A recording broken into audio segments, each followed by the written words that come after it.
नमस्कार।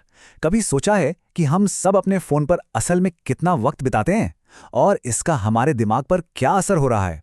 आज हम इसी बात की तह तक जाएंगे कि सोशल मीडिया से थोड़ा सा पीछे हटने पर हमारे दिमाग और हमारी जिंदगी में आखिर होता क्या है। तो चलिए सीधे इस एक लाइन से शुरू करते हैं जिसने सच में सोचने पर मजबूर कर दिया। आप सोचते हैं कि आप सोशल मीडिया का उपयोग कर रहे हैं, लेकिन सच यह है कि सोशल मीडिया आपका उपयोग कर रहा है। काफी गहरी बात है ना। इसका मतलब साफ है कि इन प्लेटफॉर्म्स के साथ हमारा रिश्ता शायद वैसा है ही नहीं जैसा हमें लगता है। तो सवाल ये है कि आखिर ऐसा होता कैसे है? क्या ये सिर्फ हमारी विल पावर की कमी है या फिर पर्दे के पीछे कुछ और ही खेल चल रहा है? तो पहले हिस्से में हम सोशल मीडिया के उस डिजाइन को समझने की कोशिश करेंगे जो हमें इससे बांधे रखता है। देखिए, सबसे जरूरी बात यह समझनी है कि ये प्लेटफॉर्म्स सिर्फ कोई टूल नहीं है जो हमारे इस्तेमाल का इंतजार कर रहे हों। नहीं, ये एक्टिव सिस्टम है। मतलब ये लगातार सीख रहे हैं कि हमें क्या पसंद है, किस बात पर गुस्सा आता है और क्या चीज हमें क्लिक करने पर मजबूर करती है। सब कुछ सिर्फ इसलिए ताकि हम स्क्रॉल करते रहें। और इसके पीछे का जो साइंस है वो हमारे ही दिमाग में मौजूद एक केमिकल है, डोपामाइन। हर एक नोटिफिकेशन, हर लाइक या कमेंट हमारे दिमाग में डोपामाइन की एक छोटी सी डोज छोड़ता है, जिससे हमें थोड़ी देर के लिए अच्छा महसूस होता है। और यही रिवॉर्ड सिस्टम है जो हमें और भी कई आदतों का शिकार बनाता है। और इसी वजह से हमारा दिमाग लगातार छोटे छोटे इनामों का आदी हो जाता है। कोई किताब लिखने, कोई नई स्किल सीखने या किसी बड़े प्रोजेक्ट को पूरा करने के बजाय हम उन लाइक्स और कमेंट से मिलने वाली फौरन वाली खुशी को चुनते हैं। और यही चीज उन लंबे लक्ष्यों को पाना बहुत मुश्किल बना देती है, जिनसे हमें असली संतुष्टि मिलती है। तो अब जब हम ये जाल समझ गए हैं, तो इसमें फंसने की असली कीमत क्या है? चलिए जरा देखते हैं कि असल दुनिया में इसका क्या असर पड़ता है। जरा इस नंबर पर गौर कीजिए। अगर कोई दिन में सिर्फ 3 घंटे भी अपने फोन पर बिताता है, तो महीने में ये 90 घंटे हो जाते हैं। 90 घंटे! ये तो 2 पूरे हफ्तों के काम से भी ज्यादा हैं। सोचिए, इतने समय में क्या कुछ नहीं किया जा सकता था। कोई नई स्किल सीखी जा सकती थी, कोई बिजनेस शुरू हो सकता था, या बस अपनों के साथ वक्त बिताया जा सकता था। और ये कीमत सिर्फ समय की नहीं है, ये हमारी सोचने की क्षमता पर असर डालती है, क्योंकि लगातार आते नोटिफिकेशंस हमारा ध्यान तोड़ते हैं। ये हमारी क्रिएटिविटी को खत्म कर देती है, क्योंकि बोर होने की जगह हम स्क्रॉल करना चुनते हैं। ये हमारे रिश्तों को खराब करती है, क्योंकि हम अपने सामने बैठे इंसान से ज्यादा अपनी स्क्रीन पर ध्यान देते हैं। और हाँ, ये हमारी मेंटल हेल्थ पर भी असर डालती है, लगातार तुलना और फोमो यानी फियर ऑफ मिसिंग आउट से। हमारे सोर्स में इस बात को बड़े कमाल के तरीके से समझाया गया है कि हम अपना कीमती असली समय किसी और की नकली एडिट की हुई जिंदगी देखने में लगा रहे हैं और फिर बदले में अपनी ही जिंदगी के बारे में बुरा महसूस कर रहे हैं।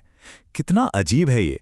तो इसका हल क्या है? अच्छी बात यह है कि हमें हमेशा के लिए सोशल मीडिया नहीं छोड़ना है, बल्कि एक आसान से लेकिन बहुत पावरफुल एक्सपेरिमेंट के जरिए अपनी जिंदगी का कंट्रोल वापस लेना है। तो एक कामयाब डिटॉक्स के लिए ये रहे 5 प्रैक्टिकल कदम। पहला, ऐप्स डिलीट कर दीजिए। ये लालच को जड़ से ही खत्म कर देता है। दूसरा, सारे नोटिफिकेशंस बंद कर दीजिए ताकि दिमाग को थोड़ी शांति मिले। तीसरा, फोन फ्री घंटे तय कीजिए, खासकर सुबह उठने के बाद और रात सोने से पहले। चौथा, थोड़ा सब्र रखिए। पहले कुछ दिन मुश्किल होंगे क्योंकि दिमाग को आदत बदलने में वक्त लगता है। और आखिर में उस खाली समय के लिए कुछ प्लान कीजिए, हॉबीज, पढ़ना या एक्सरसाइज। मतलब सीधा सा है, ध्यान भटकाना मुश्किल बनाना है और फोकस वाला काम आसान। और हाँ, उन आम बहानों का क्या? जैसे मुझे काम के लिए इसकी जरूरत है या मैं दोस्तों से कैसे बात करूंगा, इन सब को अनुशासन से संभाला जा सकता है। काम के लिए एक फिक्स टाइम पर चेक कर लिया, दोस्तों को उन्हें सीधे फोन कर लिया। मतलब बातचीत के ज्यादा सार्थक तरीकों को अपनाना है। और अब सबसे जरूरी सवाल, इस चैलेंज को पूरा करने पर मिलेगा क्या? यकीन मानिए, इसके फायदे बहुत गहरे हैं और जिंदगी को पूरी तरह से बदल सकते हैं। इसके नतीजे वाकई हैरान करने वाले हैं। रिसर्च और असल जिंदगी के अनुभव दोनों ही बताते हैं कि हमारी मानसिक क्षमता में जबरदस्त सुधार होता है। फोकस बेहतर होता है, चिंता का स्तर घटता है और नींद की क्वालिटी भी सुधरती है। ये सिर्फ नंबर नहीं है, ये हमारी जिंदगी की क्वालिटी में एक असल सुधार है। और ये फायदे सिर्फ काम तक ही नहीं रहते। हम असल दुनिया में बेहतर रिश्तों की बात कर रहे हैं, बेहतर मेंटल हेल्थ की बात कर रहे हैं और अपनी खुशी और सुकून की उस भावना को वापस पाने की बात कर रहे हैं जो कहीं खो गई थी। लेकिन शायद सबसे बड़ा फायदा है अपने ही विचारों के साथ अकेले रहने की उस ताकत को फिर से खोजना। वो शांति, वो जिसे हम बोरियत कहते हैं, असल में वही वो जगह है जहां से क्रिएटिविटी निकलती है, जहां हम खुद को बेहतर तरीके से जानते हैं। ये एक ऐसी स्टेट है जिसे आज के डिजिटल शोर में पाना लगभग नामुमकिन सा हो गया है।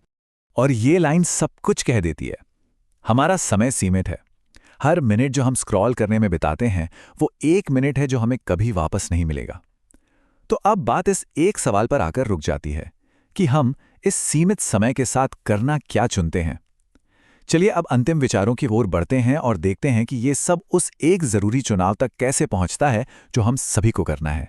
तो यहाँ सबसे जरूरी बात सोशल मीडिया को पूरी तरह छोड़ना नहीं है, बल्कि पावर के बैलेंस को बदलना है।